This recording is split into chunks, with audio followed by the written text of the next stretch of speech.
Hello students and my dear friends, I am Dr. Shalini Shukla and today is 25th of September 2020, Friday. Inspiration of the day is do it now, sometimes later becomes never. In today's discussion, we are going to cover these articles. Let's start with article number 1 given on page number 1. Markets in deep hole as growth fears escalate. On Thursday, BSE Sensex have posted its biggest single day fall in 4 months. And why this fall happens? Because of the two reasons. One of the very important reason was that Federal Reserve's dire assessment of US economy, one, and the other is rising COVID-19 infection have forces the number of countries to reinforce restrictions once again. तो federal reserve ने जो US economy का एक Dyer assessment किया, एक अत्यंत बुरा assessment किया, उसकी वजह से इन्वेस्टर्स में नेगेटिव सेंटिमेंट डेवलप हुए. ऑन द अदर हैंड कल कोविड-19 के केसेस में फिर से इंक्रीज देखा गया, जिसकी वजह से कई सारी कंट्रीज़ ने, कई सारी इकोनॉमीज़ ने कुछ रिस्ट्रिक्शंस को दोबारा से रीइंफोर्स कर दिया है, जिसकी वजह से स्टॉक मार्केट और इन्वेस्टर्स में एक नेगेटिव सेंटिमेंट्स हुआ, एक नेगेटिव सेंटिमेंट डेवलप हुआ रिगार्डिंग द इकोनॉमिक रिकवरी. क्योंकि अगर दोबारा से रेस्ट्रिक्शंस रीइंफोर्स हो रहे हैं इकोनॉमीज़ में, इट मीन्स जो इकोनॉमिक रिकवरी की बात कही जा रही थी कि अब इकोनॉमी रिकवर कर रही, चाहे वो इंडियन इकोनॉमी हो, चाहे वो अदर इमर्जिंग इकोनॉमीज़ हो, चाहे वो वर्ल्ड या ग्लोबल इकोनॉमी हो.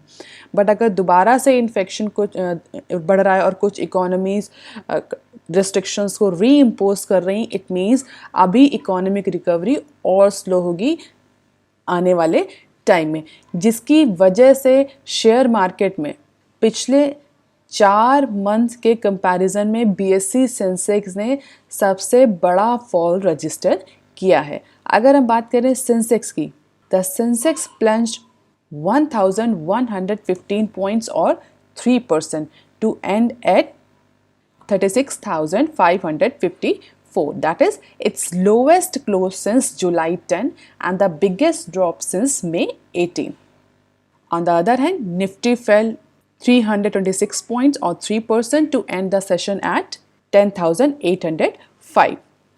कल यूएस फेडरल रिजर्व के जो वाइस चेयरमैन हैं, जो वाइस शेयर होल्डर हैं, उन्होंने कहा है यूएस इकोनॉमी को प्रेडिक्ट करते हुए कि यूएस इकोनॉमी अभी काफ़ी लंबे टाइम तक डीप होल में रहने वाली है because of the joblessness and weak demand cause by कोविड-19. और अगर यूएस गवर्नमेंट यूएस इकोनॉमी को इस डीप होल से रिकवर कराना चाहती है, डीप होल से निकालना चाहती है, then there is a need for a more stimulus packages from policy maker. तो बहुत बड़े बड़े स्टिमुलस पैकेज लाने पड़ेंगे in order to revive the weak demand. और जैसे डिमांड बूस्ट करेगी, इकोनॉमी रिकवर करने लगेगी. तो फेडरल रिजर्व के जो वाइस चेयरमैन है, उनका ये assessment. On the other hand, increasing कोविड-19 infections, these two are the culprits for fall in the share market on Thursday. Experts said that comment dashed hope of a swift economic recovery. जो swift economic recovery की जो expectations कर रहे थे economic experts, strategists, analysts, इस comment के बाद में या इस assessment के बाद में now experts are little bit cautious about the swift economic recovery. Also, many feared with the US election around the corner, the administration would not be able to provide the strong stimulus package. अगर ये कहा जाए कि उन्होंने vice chairman जो है US federal के, उन्होंने बोला है कि स्ट्रॉन्ग स्टिमुलस पैकेज की ज़रूरत है, तो ये भी एक चांसेस हो सकते हैं कि यूएस गवर्नमेंट किसी बड़े पैकेज का अनाउंस करे. बट जो पीपल अवेयर है मैटर से, एक्सपर्ट हैं, उनका ये कहना है कि क्योंकि अब इलेक्शन बहुत पास हैं, तो इस बात के बहुत कम चांसेस हैं कि यूएस गवर्नमेंट कोई बड़ा स्ट्रॉन्ग स्टिमुलस पैकेज अनाउंस कर पाए, जिसकी वजह से इन्वेस्टर्स जो हैं या एनालिस्ट जो हैं, उन्होंने फ़िलहाल के लिए जो इकोनॉमिक रिकवरी हो रही थी, चाहे वो यूएस में हो, चाहे वो वर्ल्ड लेवल पे हो, उस स्विफ्ट इकोनॉमिक रिकवरी की एक्सपेक्टेशन को फ़िलहाल के लिए डीले कर दिया है, जिसकी वजह से कल हमें क्लियर इंडिकेशन शेयर मार्केट में देखने को मिला. And because of that rupees 11 trillion wiped out of in 6 session. और अगर हम टॉप लूजर्स की बात करें, ऐसे कौन से कंपनीज हैं जिनके स्टेक प्राइजेस या शेयर प्राइजेस ने सबसे ज़्यादा फॉल रजिस्टर करी, that is IndusInd bank, Bajaj finance, Tata motors, M&M, that is Mahindra and Mahindra, and last one is TCS. US federal reserve के इस असेसमेंट के बाद में कोविड-19 के इन्फेक्शन इंक्रीज होते हुए और जो सस्पिशियस एक्टिविटी रिपोर्ट आई थी रिसेंटली यूएस डिपार्टमेंट से, इन सारे फैक्टर्स की वजह से शेयर मार्केट में पिछले कुछ दिनों में हमें बहुत ज़्यादा फॉल देखने को मिला है।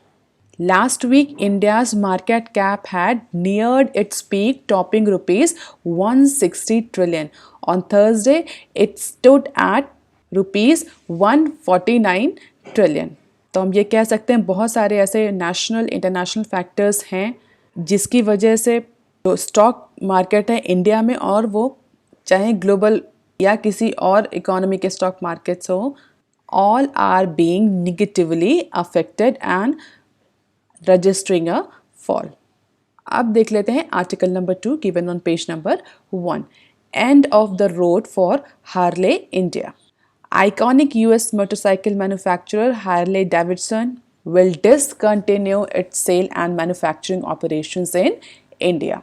So now Harley Davidson is going to shut down its operations into India, and the main reason which Harley is citing for this exit is global restructuring initiative that company is going to adopt. So Harley Davidson is going to have the global restructuring in order to consolidate its business or exit from few international markets where volumes and profitability have been elusive. And if you talk about the Harley Davidson काफ़ी time से India में थोड़ा सा news में बनी हुई है। इससे कुछ टाइम पहले अगर आप इकोनॉमी से थोड़ा सा अवेयर रहते हो तो आपको पता होगा हार्ले डेविडसन पर जो इम्पोर्ट टैक्स लगना था उसको लेकर भी कुछ कंट्रोवर्सी थी। गवर्नमेंट ऑफ इंडिया प्लान कर रही थी 100% ड्यूटी लगाने के लिए, जिसके बाद से यूएस के जो प्रेसिडेंट हैं उन्होंने इंडिया को थ्रेटन भी किया था कि अगर इंडिया ने हार्ले डेविडसन पर 100% की ड्यूटी लगाई देन इंडिया को इसके रिपरकशन फेस करने पड़ेंगे। तो बहुत सारे कुछ इश्यूज़ की वजह से हार्ले डेविडसन जो है वो कंटिन्यूसली न्यूज़ में बनी हुई थी, और इंडिया में उसका जो ऑपरेशन था, जो मैन्युफैक्चरिंग थी, that was not quite profitable. Even experts are saying that Harley was also exploring the strategic ties with India's largest two-wheeler maker, that is Hero MotoCorp. तो recently कुछ टाइम पहले ऐसे भी न्यूज़ आ रही थी कि Harley is going to have the strategic tie with Hero MotoCorp after the strategic initiative taken by UK based Triumph Motorcycles, जो कि हार्ले के सबसे बड़ा राइवल है in 500cc and above segment. So UK based Triumph Motorcycle has become the non-equity partnership, or has come into non-equity partnership with Bajaj Auto, under which it produces its product at Bajaj Chakan factory, and Bajaj also handles the distribution of Triumphs. And because of that only, the Harley was also looking forward for exploring the different strategic options so that it can actually handle its distribution in India. हालांकि Harley ने tie up किया या नहीं किया इस चीज़ को लेकर के अभी ऐसी कोई न्यूज़ नहीं आई है, बट इस बात की एक्सपेक्टेशन करी जा रही है that Harley Davidson is going to leave the India. अगर हम हार्ले की इंडिया में जर्नी की बात करें, सो फाइनेंशियल ईयर 2007 में India clears the Harley's investments after US lift an 18-year ban on mango imports from the country. तो बहुत ही इंटरेस्टिंग सी स्टोरी है. जब यूएस ने इंडिया के जो मैंगोज़ हैं उनके इंपोर्ट पर बैन हटाया था, 18 साल से जो बैन लगा था उस बैन को हटाया था, इसके बाद इंडिया ने हार्लेस के इन्वेस्टमेंट को इंडिया में परमिट किया था इन 2007. Later in 2009, motorcycle company started its India operation. In 2011, it set up its assembly unit in Haryana. 2014 begins the manufacturing of the street 750cc and 500cc bikes. And In 2019, as we have discussed, Trump criticizes the India's high import tariff on Harley Davidson motorcycle as unacceptable. जो 100% की जो tariff import tariff लगता है उसको लेकर के Trump ने India को बहुत क्रिटिसाइज किया था, as we have discussed. Finally, financial year 20 firm announces plan in April to focus on the core market, and it has been in news that now Harley is going to leave the India. And if we see the selling pattern of Harley Davidson in India, so we can easily see that since financial year 15 it is actually on decrease. It is decreasing continuously. Because of that, Harley is saying that it is not profitable venture to be in India, and under its global restructuring initiative they are also planning to leave not only from India but from many other countries where their operations and manufacturing are actually not profitable. अब देख लेते हैं article number 3 given on page number 5. States get more power to be flexible on labor laws. The labor codes approved by Parliament will change the way labor laws are legislated, with the centre bestowing more power to states to make amendments throughout the executive routes. और जैसा कि हम सभी जानते हैं, labour जो है वो शेड्यूल 7 में कॉन्करेंट लिस्ट में आता है. कॉन्करेंट लिस्ट में आता है, इसका मतलब ये है कि both centre and state government can make law on it. If there is a clash between center and state law, the law of the center will prevail. जो ये 3 नए लेबर कोड अभी अप्रूव हुए हैं रिसेंटली पार्लियामेंट में, इन codes में centre ने states को और ज़्यादा पावर असाइन करी है that if they want they can make changes on those labor laws as per their requirement, just following the process of executive route. The move, after securing President Ramnath Kovind's note, will help industries in pushing authorities for exemption under various law at micro level, along with demanding changes to bring greater flexibility in their operations related to retrenchment, safety standard and collective bargaining. जिसको लेकर के trade union बहुत ज़्यादा aggression में है कि जो ये नए लेबर कोड्स आ रहे हैं इनके अकॉर्डिंग जो फर्म्स हैं, जो इंडस्ट्रीज़ हैं, ये अपने अकॉर्डिंग रिट्रेंचमेंट कर पाएंगे. Retrenchment means lay off means जब चाहे मन चाहे तब निकाल देना एम्प्लॉयज़ को. Basically lay off, retrenchment, dismissal, discharge, इन सब की अपनी टेक्निकल मीनिंग होती है. हम अभी उसमें फ़िलहाल के लिए नहीं जा रहे हैं. रिट्रेंचमेंट के लिए आप समझिए जब कंपनीज लार्ज अमाउंट में एम्प्लॉयज़ को निकालती हैं तो that is called as retrenchment. तो लेबर जो ट्रेड यूनियंस हैं, एक्सपर्ट हैं, जो प्रो लेबर एक्सपर्ट्स हैं, उनका ये कहना है कि ये जितने तरह के कोड्स हैं एक्चुअली प्रो इंडस्ट्री अप्रोच हैं और इसमें प्रो इंडस्ट्री अप्रोच अडॉप्ट किया गया है.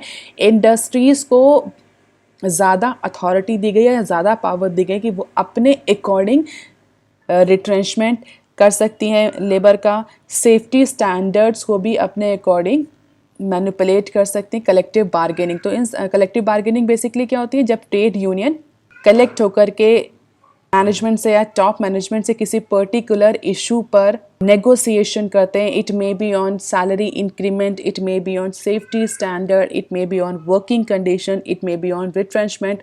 बार्गेन करते हैं जब trade union, that process is called as collective bargaining. जो पहले लेबर लॉज थे उनमें रिट्रेंचमेंट को लेकर के, सेफ्टी स्टैंडर्ड्स को लेकर के, कलेक्टिव बार्गेनिंग्स को लेकर के, ट्रेड यूनियन पार्टिसिपेशंस को लेकर के बहुत स्ट्रिंजेंट लॉज थे, जिसके अकॉर्डिंग इंडस्ट्री जो एक्सपर्ट्स थे, जो इंडस्ट्रियलिस्ट थे, उनका ये कहना है कि उन सारे लेबर लॉज को अगर फॉलो करती है कोई कंपनी तो उसके लिए कभी कभी बहुत ज़्यादा प्रॉब्लमेटिक हो जाता है कि वो ऐसे सिचुएशन में जबकि वो प्रॉफिट अर्न नहीं कर रही, इसके बाद भी वो रिट्रेंचमेंट नहीं कर सकती, इसके बाद भी उसको सारे सेफ्टी नॉर्म्स फॉलो करने, इसके बाद भी उसको कलेक्टिव बार्गेनिंग और बहुत सारी जो मैंडेटरी क्लॉज थे उनको इंश्योर करना था. तो कई बार जो जितने स्ट्रिक्ट लेबर लॉज थे उसकी वजह से जो ईज़ ऑफ डूइंग बिजनेस होता था वो बहुत ज़्यादा कम हो जाता था और कई बार लेबर और ट्रेड यूनियन ही रिस्पॉन्सिबल हो जाती थी उस पर्टिकुलर फैक्ट्री के शटडाउन होने की वजह से. क्यों? क्योंकि लेबर लॉज इतने स्ट्रिक्ट होते थे, कंपनीज़ को, एचआर मैनेजर्स को वो लेबर लॉज फॉलो करने पड़ते थे. इवन उनकी सिचुएशन या फाइनेंशियल कंडीशंस कंपनी की, या कंपनी किसी पर्टिकुलर फाइनेंशियल डिस्ट्रेस की सिचुएशन में, उसके बाद भी उसको सारे लेबर लॉज का कॉम्प्लायंस करना होता था। इन्हीं सारे फैक्टर्स की वजह से कई टाइम से ये कहा जाता था कि इंडिया में जो लेबर लॉज हैं that are very stringent, very complex, duplicacy बहुत ज़्यादा थी क्योंकि बहुत सारे लेबर लॉज थे। एक लेबर लॉ में कुछ और सेम इशू पर कुछ और कहा गया है, दूसरे में कुछ और क्लॉज है उस पर्टिकुलर इशू को लेकर के, तो बहुत ज़्यादा कन्फ्यूजन होता था, डुप्लीकेसी या रिपीटिशन बहुत ज़्यादा था, स्ट्रिंजेंट लॉज बहुत थे और कुछ लॉज तो बहुत पुराने थे जिनकी आज के टाइम में ज़रूरत भी नहीं थी। इसीलिए इंडिया में लेबर कोड का जो फॉर्मूला है वो लाया गया, जबकि जितने भी लेबर लॉज थे उनको 4 कोड में डिवाइड कर दिया गया, जिससे कि इम्प्लीमेंटेशन में, एग्जीक्यूशन में और अंडरस्टैंडिंग में इन सब में आसानी रहे और जो इंडस्ट्री और लेबर साथ मिलकर के एफिशिएंसी इम्प्रूव कर पाएँ। तो अब स्टेट गवर्नमेंट जो है वो अपने अकॉर्डिंग इन चारों लेबर कोड्स में चेंजेस कर सकती हैं, जिसके लिए इंडस्ट्री, उस पर्टिकुलर स्टेट की जो इंडस्ट्रीज़ हैं वो पुश कर सकती हैं अथॉरिटीज़ को कि that we want this particular type of changes if you want investment from us. तो इस तरह से इंडस्ट्री एक प्रेशर ग्रुप की तरह काम कर सकती है स्टेट अथॉरिटीज़ पर, स्टेट गवर्नमेंट पे, और स्टेट गवर्नमेंट के को सेंट्रल गवर्नमेंट ने, यूनियन गवर्नमेंट ने राइट दे दिए हैं। इट मीन्स बहुत सिंपल टर्म्स में आप ये कह सकते हैं कि जो बॉल है वो सेंट्रल गवर्नमेंट ने अब स्टेट गवर्नमेंट के पाले में डाल दी है कि all these are the 4 codes, but you have the right, you have the power to change or to be flexible on these labor codes as per your industry's requirement. Under the Industrial Relation Code 2020, the new law that will govern retrenchment, layoff, trade union, industrial disputes, states can exempt new industrial units from any or all of the provisions of the code unconditionally for a specific period of time as it thinks through a notification. तो कोई भी state government चाहे तो वो trade union से related, retrenchment से related, lay off, safety, इन सब से रिलेटेड जितने भी प्रोविजंस हैं उनमें अपने यहाँ आने वाली इंडस्ट्रियल यूनिट्स को एग्जम्पशंस प्रोवाइड कर सकती है, और वो एग्जम्पशंस अनकंडीशनल भी हो सकता है, but that is for specific period of time. अगर स्टेट गवर्नमेंट को ये लगता है कि जो पर्टिकुलर लेबर लॉज हैं, चाहे वो इंडस्ट्रियल रिलेशन से रिलेटेड हों, चाहे वो सेफ्टी से रिलेटेड हों, चाहे वो सैलरी या कॉम्पनसेशन से रिलेटेड हो, अगर स्टेट गवर्नमेंट को ये लगता है कि उनके पर्टिकुलर स्टेट में इन लेबर लॉज की ज़रूरत नहीं है या इस पर्टिकुलर लेबर लॉ की वजह से उनके स्टेट में इन्वेस्टमेंट कम हो रहा है, तो वो पर्टिकुलर इंडस्ट्री को अट्रैक्ट करने के लिए किसी भी लेबर लॉ को रिलैक्स कर सकते हैं। अगर लेबर लॉ के रिलैक्सेशन की बात करें तो रिसेंट टाइम में हमने देखा था कोविड-19 के ड्यूरेशन में उत्तर प्रदेश ने, मध्य प्रदेश ने, पंजाब ने, हरियाणा गवर्नमेंट ने, इन सारी गवर्नमेंट्स ने अपने यहाँ बहुत सारे लेबर लॉज को for a particular period of time suspend कर दिया था। इवन यूपी गवर्नमेंट ने भी 2 साल के लिए कई सारे लेबर लॉज को सस्पेंड कर दिया था। तो अब जो नया लेबर कोड आया है उसके तहत ये इनको एग्जीक्यूटिव पावर सेंट्रल गवर्नमेंट ने ऑलरेडी दे रखी है। हालांकि जब पिछले टाइम जब जितनी भी स्टेट, जो 4 स्टेट गवर्नमेंट्स थी, इन्होंने जब लेबर लॉज को सस्पेंड किया था तो सेंट्रल गवर्नमेंट ने आउटराइटली मना कर दिया था कि कोई भी स्टेट गवर्नमेंट सेंटर की परमिशन के बिना किसी भी लेबर लॉ को सस्पेंड नहीं कर सकती। On the other hand, it is unethical to suspend the labour law at this crucial time when the labour is also facing the migration and other short of basic amenities issues. उस समय तो central government ने, जो जितनी भी state government थी, उनके द्वारा जो लेबर लॉ सस्पेंड किए गए थे उसको क्रिटिसाइज़ किया गया था और उनसे कहा भी गया था कि उनके पास अभी अथॉरिटी नहीं है, वो किसी भी लेबर लॉज को यूनिलैटरली सस्पेंड नहीं कर सकती। बट जो अब नया लेबर कोड आया है उसमें सेंट्रल गवर्नमेंट ने स्टेट गवर्नमेंट्स को ये परमिशन, ये अथॉरिटी दे दी है। State can take such a step in public interest which is not broadly defined। तो बहुत आप ये कह सकते हैं कि बिल्कुल डिस्क्रिशनरी पावर्स दी गई है स्टेट्स को। पब्लिक इंटरेस्ट टर्म लिख दिया गया कि on the basis of public interest state government can exempt new industrial units from any or all the provisions, but the term public interest has not been defined broadly। और अगर हम कुछ previous laws की बात करें तो जो industrial dispute act 1947 है, जिसके एवज में या जिसके बाद या जिसके रिप्लेसमेंट में इंडस्ट्रियल रिलेशन कोड 2020 आया है, उस पर्टिकुलर एक्ट में स्टेट गवर्नमेंट को कोई भी इस तरह की सिमिलर पावर ग्रांट हुई थी वो कंडीशनली करी गई थी, कंडीशंस थी। हालांकि ऐसा नहीं कि इससे पहले वाला जो एक्ट था उसमें ऐसी पावर नहीं थी, उसमें भी ये पावर दी गई थी, क्योंकि जैसे कि हमने अभी डिस्कस किया जो लेबर है that comes under concurrent list.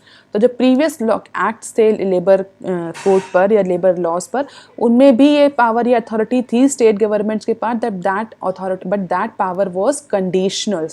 कुछ कंडीशंस के साथ में मैकेनिज्म को प्रिस्क्राइब करते हुए वो पावर दी गई थी। बट यहाँ पर हम ये कह सकते हैं कि जो स्टेट गवर्नमेंट को जो अथॉरिटी या पावर दी है union government, that is actually discretionary in nature. State government जिस भी इंडस्ट्रियल यूनिट को चाहे उसको अपने अकॉर्डिंग एग्जम्पशन दे सकती हैं for any provision under industrial relation code 2020। तो ये कुछ मेजर प्रोविजन है इंडस्ट्रियल रिलेशन कोड 2020 के और occupational safety health and working condition code 2020 के, जो रिसेंटली पार्लियामेंट में पास हुआ है। आप इसे एक बार देख सकते हैं, बहुत ज़्यादा याद करने की ज़रूरत नहीं है, just have a look on it. अब देख लेते हैं article number 4 given on page number 5। RBI scraps ₹10,000 crore OMO to conduct operation twist. अगर आपको याद हो तो हमने डिस्कस किया था कि रिजर्व बैंक ऑफ इंडिया आगे आने वाले टाइम में 10,000 करोड़ का ओपन मार्केट ऑपरेशन करने वाला, जिसमें हमने ये भी डिस्कस किया था कि RBI ने एक रिस्क लिया है to conduct the open market operation. क्यों? क्योंकि ऑलरेडी इन्फ्लेशन बहुत बढ़ रही है, इसके बाद भी अगर RBI ओपन मार्केट ऑपरेशन में जा रहा है तो it is a risky step taken by RBI। तो उस समय जो डिसीजन लिया गया था, फाइनली RBI ने उस डिसीजन को रिवोक कर लिया है। So reserve bank of India on Thursday refuse to go ahead with its planned bond purchase from secondary market. It may be because of inflation as well, even at it received more than 6 times the bid for its 10,000 crore open market operation. तो अगर bidding की बात करें तो 6 times higher bidding receive करी थी RBI ने। But जिस तरह से इन्फ्लेशन बढ़ रही है उसको देखते हुए RBI ने ओपन मार्केट ऑपरेशन के लिए फ़िलहाल के लिए उस जो ओपन मार्केट ऑपरेशन था उसको पॉज कर दिया है। Instead of this open market operation, Central Bank has announced a special OMO to conduct 10,000 crore Operation Twist on October 1, where it would simultaneously buy or sell the bonds to keep system liquidity intact. जैसा कि हमने discuss किया था कि inflation, चाहे वो food inflation हो, core inflation हो, रिटेल इन्फ्लेशन हो, हेडलाइन इन्फ्लेशन हो, सारी इन्फ्लेशन CPI के अकॉर्डिंग इंक्रीज हो रही थी। वहीं WPI में जो इन्फ्लेशन थी वो कम हो रही थी।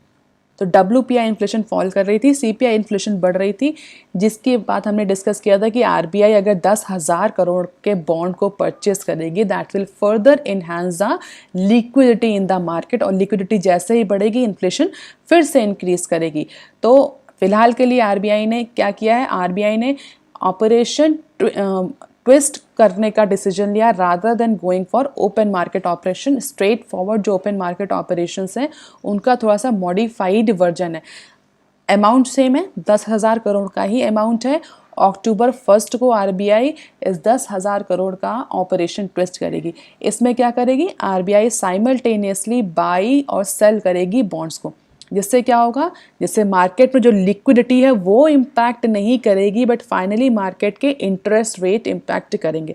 अभी RBI का क्या बेसिक जो ऑब्जेक्टिव है वो क्या है कि इन्फ्लेशन ना बढ़े। इन्फ्लेशन जो बढ़ रहा है, ऑलरेडी 9% फूड इन्फ्लेशन पहुंच गई है, इन्फ्लेशन ना बढ़े, बट मार्केट में जो इंटरेस्ट रेट बढ़ रहे हैं, जो हमने कल डिस्कस किया था कि जो स्टेट गवर्नमेंट से उनकी बोरोइंग्स कॉस्ट बढ़ रही है क्योंकि इंटरेस्ट रेट इंक्रीज कर रहे हैं। तो स्टेट गवर्नमेंट हो चाहे वो सेंट्रल गवर्नमेंट हो, सब बोरोइंग कर रही है, जिसकी वजह से इंटरेस्ट रेट जो है वो ज़्यादा बढ़ रहे हैं। जो स्टेट गवर्नमेंट्स हैं उनके लिए जो कॉस्ट ऑफ बोरोइंग है वो इंक्रीज कर रही है। तो कॉस्ट ऑफ बोरोइंग बढ़ रही है, इंटरेस्ट बढ़ रहा है, on the other hand inflation भी बढ़ रहा है। तो ओपन मार्केट ऑपरेशन में जाना या सीधे बॉन्ड को परचेस करना बहुत ज़्यादा रिस्की वेंचर होता। तो इसलिए RBI ने ऑपरेशन ट्विस्ट अडॉप्ट किया है। ऑपरेशन ट्विस्ट में क्या होगा, लिक्विडिटी अफेक्ट नहीं होगी मार्केट की, जितना पैसा है उतना ही रहेगा, ना पैसा आएगा ना पैसा जाएगा, जिससे कि इन्फ्लेशन पर फर्क नहीं पड़ेगा। बट जो मेन ऑब्जेक्टिव है RBI का that is to decrease the interest rate in the market, वो डिक्रीज हो जाएगा। कैसे होगा, बेसिकली ऑपरेशन ट्विस्ट में RBI क्या करती है, जो शॉर्ट टर्म बॉन्ड्स होते हैं उनको सेल करती है, लॉन्ग टर्म बॉन्ड्स को परचेज करती है। तो अगर शॉर्ट टर्म बॉन्ड्स को सेल कर रही है आरबीआई और लॉन्ग टर्म बॉन्ड को परचेज कर रही है तो क्या होगा, शॉर्ट टर्म बॉन्ड्स की सप्लाई बढ़ेगी मार्केट में और लॉन्ग टर्म बॉन्ड्स की सप्लाई कम होगी, जिससे कि उनके प्राइस भी वाइसे वर्सा अफेक्ट होंगे। जिस चीज़ की सप्लाई कम है उसके जो रेट हैं, प्राइजेस हैं, वो बढ़ेंगे, जिसकी सप्लाई ज़्यादा है उसके रेट ऑफ प्राइजेस गिरेंगे। इसी तरह प्राइस के घटने बढ़ने से यील्ड अफेक्ट होगी, जिससे कि इंटरेस्ट रेट फाइनली अफेक्ट होगा। और जैसा कि हम सभी को पता है price is anti proportional to yield, तो जैसे जैसे प्राइस बढ़ते हैं यील्ड कम होती जाती है। अगर किसी बॉन्ड में यील्ड कम होगी, प्राइस उसके बढ़ रहे हैं क्योंकि उसकी डिमांड बढ़ गई है, उसकी यील्ड कम हो रही है, तो उसका इंटरेस्ट रेट भी कम होगा। इंटरेस्ट रेट कम होगा तो इन्वेस्टर्स उसको कम खरीदेंगे, वहाँ पर कम इन्वेस्ट करेंगे, तो फाइनली इंटरेस्ट रेट जो है वो डाउन हो जाएगा। तो ऑपरेशन ट्विस्ट को आप इतना टेक्निकली मत समझिए, it will take much time अगर मैं आपको इसकी मैकेनिज्म समझाने लगूंगी। बस इतना समझ लीजिए, ऑपरेशन ट्विस्ट में जो आरबीआई है वो शॉर्ट टर्म बॉन्ड्स को सेल करती है, लॉन्ग टर्म बॉन्ड्स को परचेस करती है या बाई करती है, जिससे कि मार्केट में इंटरेस्ट रेट डाउन होता है विदाउट अफेक्टिंग द लिक्विडिटी, क्योंकि जितना अमाउंट का सेल करेगी उतना अमाउंट का बाई करती है, तो इक्वल होता है, लिक्विडिटी अफेक्ट नहीं हो रही, मार्केट में कोई मनी एक्स्ट्रा मनी सप्लाई नहीं हो रही, ना एक्स्ट्रा मनी खींच रही है मार्केट से, बट इंटरेस्ट रेट अफेक्ट हो रहे हैं because of the supply and demand of the bond. So in such a special OMO, the RBI buy long-term papers and sell short-term securities, and exercise is called as Operation Twist in market parlance, जिससे कि जो RBI का main concern है वो address हो जाएगा और liquidity भी मेंटेन रहेगी, इन्फ्लेशन पर भी बहुत ज़्यादा फर्क नहीं पड़ेगा। इन्फ्लेशन पर फर्क क्यों नहीं पड़ेगा? क्योंकि लिक्विडिटी पर कोई फर्क नहीं पड़ रहा, मार्केट में लिक्विडिटी ना बढ़ रही है ना घट रही, तो जो इन्फ्लेशन है वो ही बनी रहेगी। अब देख लेते हैं some other news clips. IBC suspension extended for 3 months, as we have discussed into the yesterday news कि IBC सस्पेंशन इंक्रीज होगा, कल उसकी लास्ट डेट थी, जो डेडलाइन थी। अब फिलहाल के लिए 3 महीने के लिए, और सेंट्रल गवर्नमेंट ने इंसॉल्वेंसी एंड बैंकरप्सी कोड को सस्पेंड कर दिया है, और इसकी जो लास्ट डेट होगी वो December 24 तक है। December 24 तक कोई भी नई कंपनी इंसॉल्वेंसी प्रोसीडिंग्स में नहीं जा सकती। So the government brought an ordinance exempting the companies from facing insolvency proceedings against any default arising for an at least 6-month period starting from March 25। तो March 25 से स्टार्ट हुआ था, 6 महीने के लिए सस्पेंड किया गया था। फर्दर ऐसा एक्सपर्ट कह रहे थे एक्सटेंड कर दिया जाएगा, तो वो December तक एक्सटेंड हो गया। तो हम ये कह सकते हैं कि पूरे इस पर्टिकुलर फाइनेंशियल ईयर तक भी हो सकता है ये एक्सपेंशन जाए, अगर इकोनॉमी जल्दी रिकवर नहीं कर पाती December तक। तो अब देख लेते हैं next clip. Reliance eyes electronic mart acquisition. So Reliance retail is in talk with the electronic mart India, a consumer durable chain, on a possible acquisition. Electronic marts operate at with a 60 store in South India with 1,200 employee on its roll. So now Reliance Retail is going to acquire another mart business, that is electronic mart। तो अभी हम देख रहे हैं कि recently RIL का focus अपने retail business की तरफ काफ़ी इंक्रीज हो गया। फ्यूचर ग्रुप के बाद the next acquisition is for electronic mart. अब देख लेते हैं next clip. Indian banks to be among last to recover from COVID-19, S&P। Standard and poor ने कहा कि जो इस समय इंडियन बैंकिंग सिस्टम की जो फाइनेंशियल कंडीशन चल रही है उसको देखते हुए ये एंटिसिपेशन किया है कि इकोनॉमिक रिकवरी जब भी होगी तो इंडियन बैंकिंग इंडस्ट्री या इंडियन बैंक्स होंगे वो लास्ट होंगे जो रिकवर करेंगे। इट मीन्स आगे आने वाले टाइम में इंडियन बैंकिंग सिस्टम का जो टाइम है वो बहुत ज़्यादा चैलेंजिंग होने वाला है। Among all the counterparts, the Indian banks will be the last one to recover from the COVID-19 impacted economic recession। So the banking system in emerging markets such as India, Mexico, South Africa will be back to the pre-COVID-19 level only after financial year 23। तो pre-COVID level में जो situation थी या जो financial conditions थी banking की, वो attain करने में एटलीस्ट 2 साल का समय लगेगा इंडियन बैंकिंग सिस्टम को, क्योंकि जो क्रेडिट ग्रोथ रेट है, असेट क्वालिटी का जो इशू है, इन सब को देखते हुए जो global banking recovery will stretch to financial year 2023 and beyond एक रिपोर्ट रिलीज करी है S&P ने। उस रिपोर्ट में क्लियरली इंडिकेट किया है that India is lagging behind from their other counterparts economies. तो it's not a very good news for Indian banking system. और किसी भी इकोनॉमी के अगर उसका बैंकिंग सिस्टम स्ट्रॉन्ग नहीं है या बैंकिंग सिस्टम अफेक्ट कर रहा है या बैंकिंग सिस्टम नेगेटिव आउटलुक में है, तो that is a very very problematic situation and very vulnerable situation for that economy. कि बैंकिंग इंडस्ट्री को या बैंकिंग सिस्टम को किसी भी इकोनॉमी का बैकबोन कहा जाता है या रीढ़ की हड्डी बोला जाता है। अगर इंडिया के केस में ये प्रोजेक्शंस हैं तो economic recovery will become very hard for upcoming days. आज की news of the day, states get more power to be flexible on labour laws. तो लेबर कोड्स को आप थोड़ा सा डिटेल में पढ़ लीजिएगा, it may have a question in your exams. Vocabulary of the day, dire. Dire means अत्यंत खतरनाक, डरावना। जैसे हम बोलते हैं डायर कॉन्सिक्वेंसेस मीन्स बहुत बुरे results. These are the references. If you want lecture PDF, you can join my Telegram channel. You can also follow me on Twitter, ResearchGate, and on Facebook. That's all for today, student. If you have any query and suggestion, write on comment section below. Please like, share, and subscribe. Thank you.